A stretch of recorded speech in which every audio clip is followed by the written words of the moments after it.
कुबेर यक्षों के राजा थे।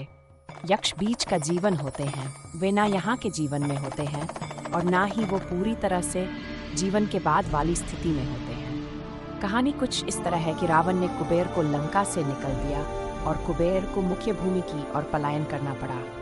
अपना राज्य और प्रजा को खोने की निराशा में उसने शिव की पूजा करना शुरू की और एक शिव भक्त बन गया।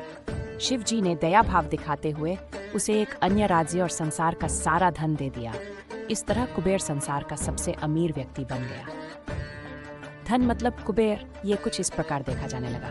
कुबेर शिव जी का महान भक्त बन गया, परंतु जब भक्त को ये लगने लगे कि वो सबसे महान भक्त है तो समझ जाएं कि सब खोने वाला है। कुबेर को लगने लगा था कि वो शिव को इतना कुछ अर्पित करता है तो वो एक महानतम भक्त है, और बेशक शिव ने चढ़ावे में से विभूति के अलावा कभी कुछ नहीं छुआ।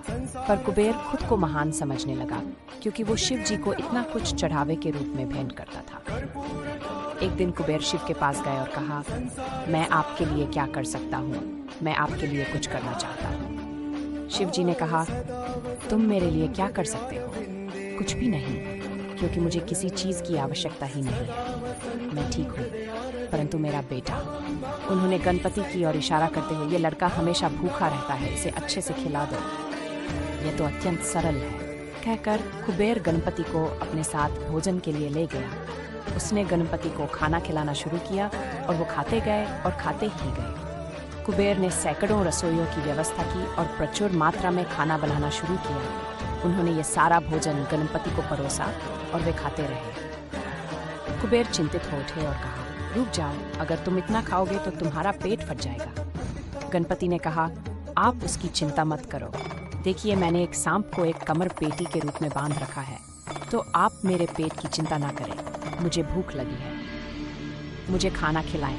आप ही ने कहा था कि आप मेरी भूख मिटा सकते हैं। कुबेर ने अपना सारा धन खर्च कर दिया। कहते हैं कि कुबेर ने दूसरे लोगों से भी भोजन मंगवा के गणपति को खिलाया। गणपति ने सारा भोजन खाने के बाद भी कहा, मैं अभी भी भूखा हूँ, मेरा भोजन कहाँ है? तब कुबेर को अपने विचार के छोटेपन का एहसास हुआ और उसने शिव के सामने झुकते हुए कहा, मैं समझ गया, मेरा धन आपके सामने एक के समान भी नहीं है। जो आपने मुझे दिया, उसी का कुछ अंश आपको वापस देकर मैंने खुद को एक महान भक्त समझने की गलती की। और इस क्षण के बाद उसके जीवन ने एक अलग ही दिशा ली।